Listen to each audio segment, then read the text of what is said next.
Developing now, newly expelled Congressman George Santos with a new threat today, posting on X that he plans to file ethics complaints as a public citizen against four of his former colleagues, three New York Republicans and one New Jersey Democrat. And it comes after the House voted to kick Santos out of his seat yesterday over a series of legal and ethical controversies and violations. NBC's Greg Hyatt is in Santos's former district in Queens, New York for us. Greg, welcome to you. So what are we hearing from his constituents about all of this?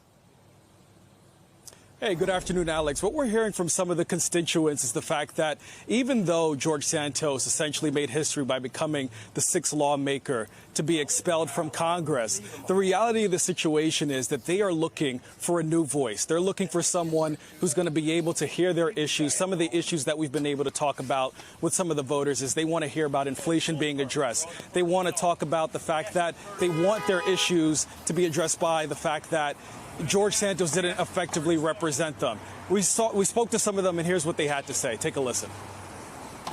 I was radically pleased that he was finally going to be taken out. He should have been taken out immediately. I don't know that it's anything that we're particularly proud of.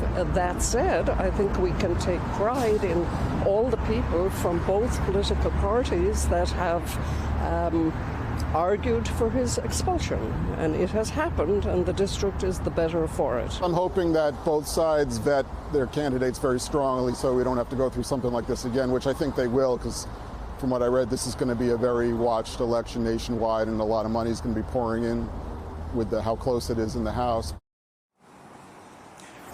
And the reality is, Alex, is that after speaking to some of these voters who are living in this district, the bottom line is they are looking for a lawmaker, whether it's Republican or Democrat, that is going to be representing their ideals. They've often talked about the fact that they want someone who's going to be properly vetted. We heard the name Tom Suozzi, who previously held this district seat prior to Santos, as a potential name on the Democratic side who could be up for that potential seat. But the bottom line is, Alex, people just want to be able to move away from the fact that George Santos was a distraction in the past, and they're looking to get past that.